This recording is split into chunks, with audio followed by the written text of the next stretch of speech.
আসসালামু আলাইকুম রহমতুল্লাহি ওবারাকাতু। আমি ডাক্তার মোহাম্মদ আরিফ। আমি আবারও আপনাদের সামনে উপস্থিত হলাম নতুন একটি টপিকে কথা বলার জন্য। আমি আজকে আপনাদের সাথে কথা বলতে চাই শিশুর বেড়ে ওঠা বা শিশুর মেধার বিকাশ। প্রায়ই অনেক বাবা-মাই আমাকে প্রশ্ন করে থাকেন, আমার শিশুর মেধা অনেক কম, অথচ আমার প্রতিবেশী সন্তানের অনেক বুদ্ধি, অনেক তীক্ষ্ণতার ব্রেন। আবার কোনো বাবা-মা আমাকে প্রশ্ন করেন, আমার শিশুটা আসলে কি ঠিকমতো গড়ে উঠছে? যারা প্রথমবারের মতো বাবা-মা হন, তাদের এই উদ্বিগ্ন জায়গাটা আরো অনেক বেশি প্রখর হয়। তো আমি আজকে আপনাদের সাথে কথা বলতে চাই এই শিশুর সত্যিকার বেড়ে ওঠা এবং শিশুর মেধার বিকাশ। সাধারণভাবে যখন আমাদেরকে কেউ জিজ্ঞাসা করে, আপনার শিশু বেড়ে উঠছে কিনা? আমরা সাধারণভাবে বুঝে থাকি যে সম্ভবত শিশু কতটুকু লম্বা হচ্ছে অথবা শিশুর ওজন কতটুকু, এই বিষয়গুলোকে সাধারণত আমরা বুঝে থাকি। কিন্তু একজন শিশু বিশেষজ্ঞ যখন একজন শিশুকে এক্সামিন করে, তখন দেখবেন সে মাথার তলা থেকে একেবারে পায়ের তলা পর্যন্ত এক্সামিন করে। দেখবেন আপনি যখন ডাক্তারের সাথে কথা বলছেন, আপনি হয়তো ডাক্তারের কাছে গিয়েছেন সমস্যা নিয়ে যে, "ডাক্তার, আমার সন্তান তো সর্দি কাশি বা জ্বর।" ডাক্তার আপনার কথা শুনছে, কিন্তু আপনার কথা শোনার সাথে ডাক্তার কি করে? ডাক্তার একটি ফিতা নিয়ে মাথার চারিদিকে মাপে, আপনার ছেলের হাতে একটা বল দেয়, ডাক্তার আপনার ছেলের পায়ের নিচে একটু সুড়সুড়ি দেয়। সে নানাভাবে শিশুকে এক্সামিন করতে থাকে। আপনার মনে হয়তো কৌতূহল জাগে, আচ্ছা আমার শিশুকে কেন ডাক্তার এগুলা করছে? কিন্তু আপনি হয়তোবা জানেন না যে শিশু বিশেষজ্ঞর কাছে আপনি গিয়েছেন, সে ডাক্তার আপনার শিশুর একই সাথে তার শারীরিক বৃদ্ধিও দেখছে, মানসিক বৃদ্ধিও দেখছে। আপনারা হয়তো আমাকে জিজ্ঞাসা করবেন, ডাক্তার সাহেব, শারীরিক বৃদ্ধি আর মানসিক বৃদ্ধি এটা আবার কি জিনিস? এখন আমি আপনাদেরকে সংক্ষেপে বলি, আসলে শারীরিক বৃদ্ধি এবং মানসিক বৃদ্ধি কি জিনিস।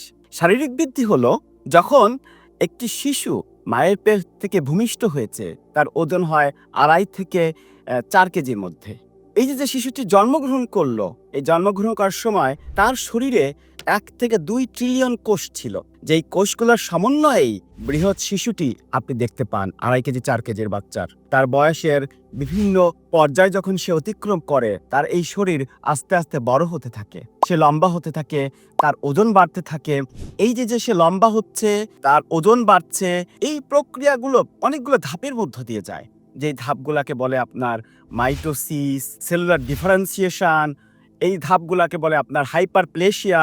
এই প্রক্রিয়ার মধ্য দিয়ে আপনার শিশুর শরীর গঠন হতে থাকে এবং সে বড় হতে থাকে। এই একই সাথে ওই একই শিশু শারীরিকভাবে বাড়ার সাথে সে মানসিকভাবেও আস্তে আস্তে বড় হতে থাকে। সেটা কেমন? সেটা হচ্ছে আপনার শিশু যখন মায়ের পেট থেকে ভূমিষ্ঠ হয়, তখন সে যে মস্তিষ্ক বা ব্রেন নিয়ে পৃথিবীতে আসে, সেই মস্তিষ্কের ওজন হয় আপনার ধরেন ৩৫০ থেকে ৪০০ গ্রাম। এই ৩৫০ থেকে ৪০০ গ্রাম মস্তিষ্কে নিউরন থাকে বা ব্রেন কোষ থাকে ১০০ বিলিয়নের মতো।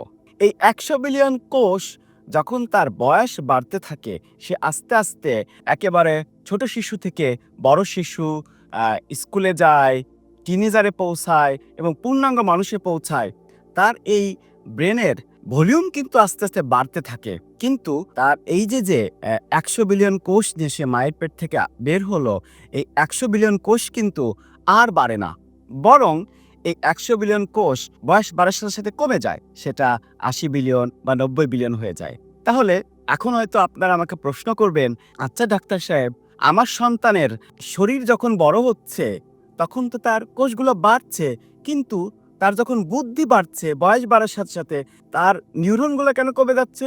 এটাই হচ্ছে আমাদের আজকের আলোচনার মেইন বিষয়। একটা শিশু যখন মায়ের পেট থেকে ভূমিষ্ঠ হলো, ভূমিষ্ঠ হওয়ার পরে তার যেই ব্রেনের মধ্যে যে নিউরন কোষগুলো থাকে, এই কোষগুলার মধ্যে বিভিন্ন পর্যায় সে অতিক্রম করে। যেমন এই ব্রেন কোষগুলা বা এই নিউরনগুলা একে অপরের সাথে মিল বন্ধন তৈরি করে। এই মিল বন্ধন তৈরি করাকে বলে হচ্ছে আপনার নিউরোনাল সিনাপসিস। এই নিউরোনাল সিনাপসিসের মাধ্যমে একটা নিউরন সিগন্যাল আরেকটা নিউরনে পৌঁছে দেয়।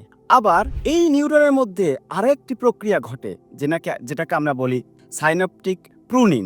সাইন্যাপটিক প্রুনিং হচ্ছে এই যে নেটওয়ার্কিং তৈরি হচ্ছে ব্রেনের মধ্যে, এই নেটওয়ার্কিং তৈরি হওয়ার সাথে সাথে যেই নেটওয়ার্কিংগুলো তার জন্য দরকারি সেইগুলোকে সে প্রিজার্ভ করে, যেগুলো এবং সে আরও অ্যাক্টিভেট করে। আর যেই সাইনাপসিসগুলো তার দরকার নেই সেগুলোকে সে রিজেক্ট করে। আরও একটি ঘটনা ঘটে, নিউরনে যে একজন থাকে, এই একজনের ওপরে একটা লিপিডের লেয়ার তৈরি হতে থাকে। এই লেয়ার তৈরি হওয়াকে বলে মাইলিনেশন। ব্রেনের ভলিউম বাড়ে বা ওজন বাড়ে, এটার মেইন কারণ হচ্ছে আপনার এই মাইলিনের কারণে, মাইলিনেশনের কারণে। এই মাইলিনেশন যদি না হয় তাহলে ব্রেনের যেই নিউরনের যে সিগন্যাল একটা নিউরন থেকে আরেকটা নিউরনে যে পৌঁছাবে, এই সিগন্যাল সে ট্রান্সমিট করতে পারে না। এই মাইলিনের কারণেই সেই সিগন্যালকে ট্রান্সমিট করতে পারে। আরেকটি ঘটনা ঘটে যেটার নাম হচ্ছে নিউরোপ্লাস্টিসিটি। নিউরোপ্লাস্টিসিটি হচ্ছে এই যে ব্রেনের মধ্যে যেই কোষগুলো থাকে বা নিউরন, এই নিউরনগুলা এবং এই সাইনাপসগুলা বিভিন্ন সময় তার দরকার মতো পরিবর্তন সাধন করে। পরিবর্তন কেমন? ধরেন কোনো একটি শিশুর বা কোনো একটি কিশোরের কোনো একটি সাইনাপস স্ট্রোকের কারণে হোক অথবা কোনো ব্রেন ইনজুরির কারণে হোক ড্যামেজ হলে তখন কি করে, ব্রেনের যে অংশটা ড্যামেজ হয়েছে সেই অংশের কাজ অন্য আর একজন করে ফেলে। এটাকে স্ট্রাকচারাল চেঞ্জ বলে। আবার ফাংশনাল চেঞ্জ হচ্ছে ব্রেনের যেই অংশটা যেই কাজ করার কথা সেই অংশটা সেই কাজের পাশাপাশি অ্যাডিশনাল কাজ করে। এইটা হচ্ছে ব্রেনের কোনো রকম ইনজুরি হলে অথবা কোনো রকমের ড্যামেজ হলে সে ব্রেনের একটা অংশ আর একটা অংশকে আপনার কি বলে প্রক্সি দেয়। এটা বলে নিউরোপ্লাস্টিসিটি। ব্রেনের মধ্যে আরও অনেক প্রক্রিয়া ঘটে। আমি আসলে এত ডিটেলস আপনাদেরকে বলতে চাচ্ছি না, শুধুমাত্র আমি আপনাদেরকে এটা বোঝাতে চাচ্ছি, আপনার যে শিশু 100 বিলিয়ন নিউরন নিয়ে এসেছে, সে তার পুরা জীবনটা কাটিয়ে দিচ্ছে, দেখেন তার এই নিউরন কিন্তু বাড়ছে না, কিন্তু তার মেধা এবং বিদ্যাবুদ্ধি কিন্তু বাড়ছে। তাহলে আবার আমরা আমাদের প্রথম প্রশ্নে চলে আসি, যে মায়েরা আমাকে প্রশ্ন করে, আচ্ছা আমার সন্তান কেন মেধাবী না, আমার প্রতিবেশীর সন্তান কেন মেধাবী? এখানেই হচ্ছে বাবা মায়ের দায়িত্বটা কি? সেটা হচ্ছে ব্রেনের মধ্যে, ব্রেনের যেই কোষগুলোর মধ্যে যেই প্রক্রিয়াগুলো চলতে থাকে, এই যে বললাম সাইনোপসিস, প্রুনিং, নিউরোপ্লাস্টিসিটি, মাইলিনেশন, এইটা জন্মের আগে থেকেই মায়ের পেট থেকে শুরু হয়। এই প্রক্রিয়াগুলো চলতে থাকে এবং জন্মের পরেও এই প্রক্রিয়াগুলো চলতে থাকে, এবং এই প্রক্রিয়াগুলো সব থেকে বেশি চলতে থাকে প্রথম 5 বছরে। প্রথম 5 থেকে 6 বছরের মধ্যে আপনার শিশুর ব্রেনের 90 থেকে 95% ডেভেলপমেন্ট কমপ্লিট হয়ে যায়। এজন্য আপনাকে এই প্রথম 5-6 বছরে শিশুর সাথে আপনার এমন কাজ করতে হবে, এমন ব্যবহার করতে হবে, এমনভাবে তার সাথে ডিল করতে হবে যেন তার এই নিউরোনাল সিনোপসিস, সিনোপটিক প্রুনিং, মাইলিনেশনগুলো ঠিকঠাক মতো হয়।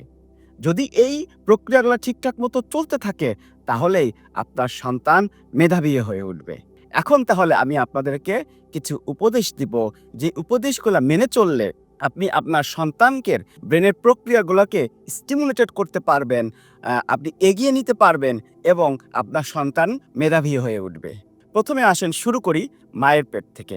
সন্তান যখন মায়ের পেটে থাকবে তখন মা যেন সবসময় আনন্দ চিত্তে থাকে, যেন সে দুঃখ বেদনার মধ্য দিয়ে না থাকে। কারণ মায়ের অনুভূতির সাথে সন্তানের অনুভূতি ওতপ্রোতভাবে জড়িত, তার ব্রেন ডেভেলপমেন্ট ওতপ্রোতভাবে জড়িত। মা যেন এমন কোনো শব্দ না শোনে যে শব্দগুলা বিভীষিকাময় শব্দ, প্রচণ্ড লাউড স্পিকারের শব্দ, তাহলে সন্তানের এই শ্রবণ শক্তি জন্য যেই নার্ভাস সিস্টেমের যেই অংশগুলা কাজ করে সেইগুলো সে দুর্বল হয়ে যেতে পারে। এরপরে বাচ্চা যখন মায়ের পেটে বড় হতে থাকবে, মা সবসময় তার একটা হাত দিয়ে তার পেটের উপরে সবসময় রাখবে এবং সম্ভব হলে যতটুকু সম্ভব সে পেটের উপরে হাত বোলাতে থাকবে এবং পেটের সন্তান যেন অনুভব করে যে আমার মা আমাকে স্পর্শ করছে এবং আমার মা আমাকে ধরছে এবং সে নিরাপত্তা বোধ করে।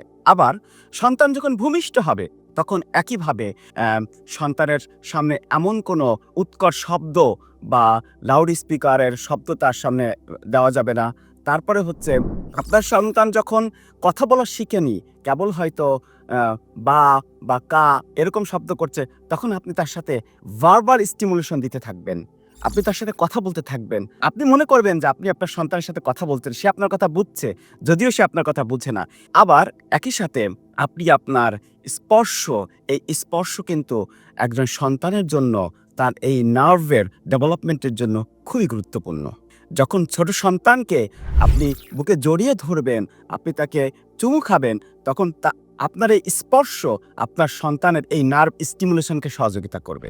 আরও একটি একেবারে ছোট শিশু, সদ্য ভূমিষ্ঠ শিশু, বিশেষ করে ৬ মাসের নিচের বাচ্চাদের কথা বলছি, যারা মায়ের যেই স্পর্শ খুবই গুরুত্বপূর্ণ, সেটা হচ্ছে সন্তান যে ব্রেস্ট ফিডিং করে, সন্তান যে মাকে স্পর্শ করে, ব্রেস্ট যে সাক করে, এইটার মধ্যে সন্তান যে শুধুমাত্র নিউট্রিশন পায় তা না, সন্তান সে তার নিরাপত্তা বোধ করে।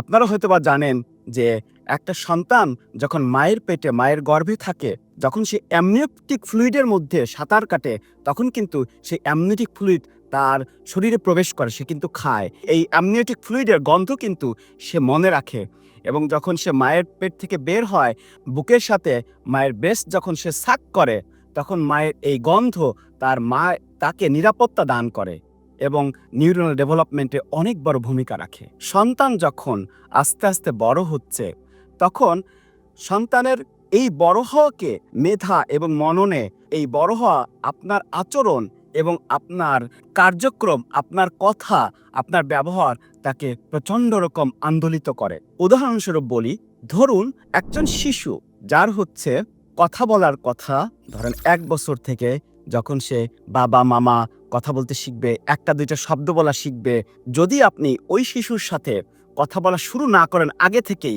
তখন কিন্তু সে আপনার এই সময় মতো কথা বলা সে শিখবে না। আবার ধরেন একটা শিশুর ৭ মাস বয়সে বসার কথা, ১ বছর বয়সে তার হাঁটার কথা, কিন্তু যখন তার ৭ মাস বয়স হয়েছে তখন আপনি তাকে বসানোর চেষ্টা করেননি।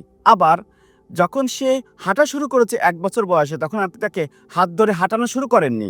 একটা শিশুর ৩ বছর বয়সে ট্রাইসাইকেল চালানোর কথা, কিন্তু সে কখনো ট্রাইসাইকেল দেখেইনি। সে এই ট্রাইসাইকেল কেমন করে চিনবে বা সেই ট্রাইসাইকেল কেমন করে সে চালাবে। সর্বশেষ আরও একটি বিষয় আছে, যেটা হচ্ছে আপনার ব্যবহারিক। ব্যবহারিক কেমন? ব্যবহারিক হচ্ছে নৈতিকতার। যখন আপনার শিশু ২ থেকে ৩ বছর বয়স হবে, তখন আপনাকে প্রচণ্ড রকম অনুসরণ করা শুরু করবে। আপনার শিশু আপনাকে দেখবে, আপনি কি স্ক্রিনিং করেন, আপনি কি চিৎকার চেঁচামেচি করেন, নাকি আপনি ধীরে কথা বলেন, নাকি আপনি বিনয়ী, নাকি আপনি হাম্বল। যখন আপনি চান যে আপনার শিশু সত্যবাদী হোক, আপনি হয়তো ভাবছেন একটা ৩ বছরের শিশু, সে আর সত্য মিথ্যা কি বুঝে। আপনি হয়তো একজনকে গালি দিচ্ছেন, তার সম্পর্কে বদনাম করছেন। আপনি হয়তো ভাবছেন যে এই শিশুর তো বোঝার ক্ষমতা নেই, কিন্তু আপনি যে কাজটি করছেন এটা তার ব্রেনের মধ্যে, তার মেমোরিতে জমা থাকছে এবং সে শেখাকে ভবিষ্যতে সে কাজে লাগাবে। তো একই সাথে আরও একটি বিষয় হচ্ছে যে আপনার সন্তানের মেধার যদি আপনি উন্নয়ন ঘটাতে চান, সেই ক্ষেত্রে আপনাকে যেটা করতে হবে, বাচ্চাকে কোয়ালিটি সময় দিতে হবে। সেই সময়টা যত অল্পই হোক, প্রতিদিন একটু একটু হলেও সেই আপনার সময় আপনাকে দিতে হবে। বিশেষ করে যারা বাবারা আছেন, যখন আপনার ছুটি থাকবে, যখন আপনি অবসরে থাকবেন, অবশ্যই কিছু সময়ের জন্য তাকে নিয়মিত সময় দিতে হবে। আমি আমার কথা শেষ করব সর্বশেষ রাসূল সাল্লাল্লাহু আলাইহি সাল্লামের জীবনের একটি শিক্ষা থেকে আমি আপনাদেরকে বলে আমি আজকে আমার কথা শেষ করব। সেটি হচ্ছে, আপনারা জানেন রাসূল সাল্লাল্লাহু আলাইহি সাল্লামের বাড়িতে ১০ বছরের আনাস ছিল। সে প্রায় ১০ বছর রাসূল সাল্লাল্লাহু আলাইহি সাল্লামকে খেদমত করেছেন। রাসূল সাল্লাল্লাহু আলাইহি সাল্লাম মারা যাওয়ার পরে আনাস রাদিয়াল্লাহু আনহু বলেছিলেন, আমি ১০ বছর রাসূল সাল্লাল্লাহু আলাইহি সাল্লামকে খেদমত করেছি, উনি কখনো কোনদিন আমাকে বলেননি কেন তুমি এই কাজটা করনি বা কেন এই কাজটি করেছো। এই যে শিক্ষা, এই শিক্ষা সারা জীবন তার জীবনকে প্রভাবিত করেছে এবং সে সততা এবং তার সত্যবাদিতা এবং তার মহান চরিত্র আমাদের পৃথিবীর মানুষের সামনে উদাহরণস্বরূপ করে রেখে গিয়েছেন। আজকে তাহলে এই পর্যন্তই, আবার দেখা হবে, আবার কথা হবে। সেই পর্যন্ত বিদায়। আসসালামু আলাইকুম ওয়া রাহমাতুল্লাহি ওয়া বারাকাতুহু।